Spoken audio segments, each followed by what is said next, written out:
I don't know how scary this'll be. Maybe it only terrifies me because it happened to me.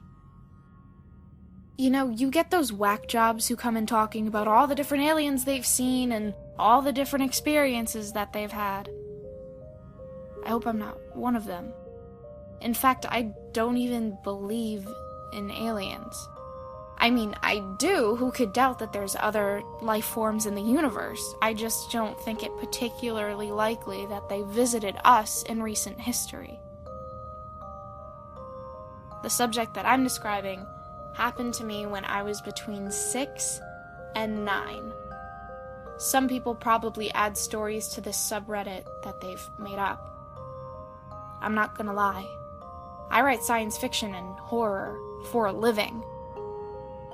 But this isn't fiction. I wish it was, because it still gives me nightmares. I've always had a rather active imagination.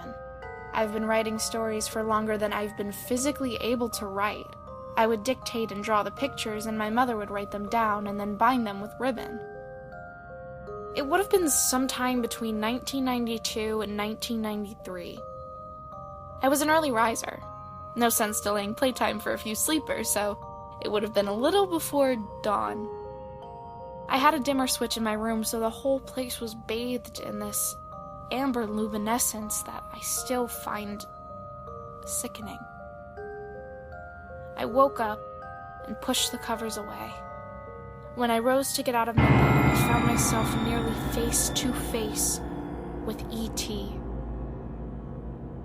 Yes, you heard me correctly. I saw a fictional alien in my room. I know, it's the most ridiculous thing imaginable, and I'll never live down publicly admitting that this happened to me. But there it was, right in front of me, with a look of utter horror on its face. I remember it so clearly. I even remember the way the room was set up, and during this period of time, my room was rearranged extremely frequently. You might laugh, but I won't. It scared the hell out of me, and it still does. In a way. Mind you, it wasn't moving. It just stood there, still as if it was a JPEG and staring at me, wide eyes. So I did what any self-respecting 6-year-old would do. I pulled the covers over my head and just hoped that it went away. About a minute later, I looked again, and it was gone. I never heard it leave. It just vanished. I ran out of the room to find my father cooking breakfast, and I tried to tell him what I saw. As I said, I've always been imaginative, so nobody really took me seriously.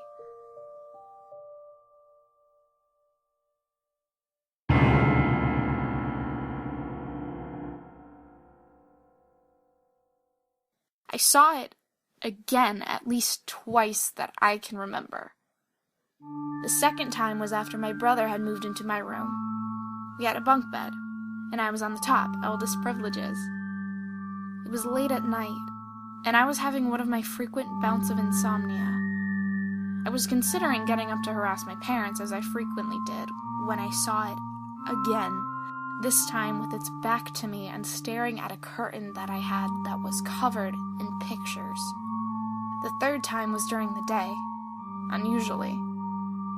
I rolled off of my bed during nap time and saw it underneath. Don't ask me how I wasn't atomically aware. Aside from that,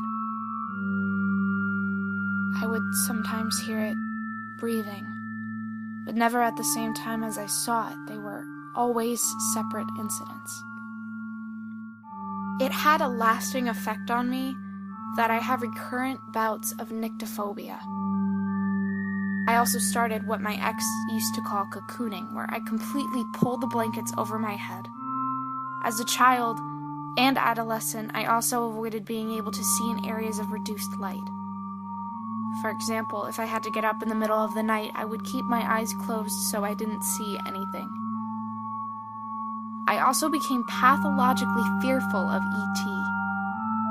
I was never afraid of it before then, but since the incidents, I have reoccurring dreams where he appears.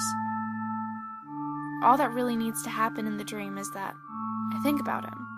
And like the Marshmallow Man in Ghostbusters, he appears. He usually spear tackles me too. But as for explanations, I have no idea. It recently became the point of a family conversation, and they were all surprised to see that I stuck to my childhood story that I had seen it. It became an uncomfortable moment, actually. If anyone here is psychologically minded or whatnot, I would love to hear your thoughts. You may just solve a decades-old mystery for me.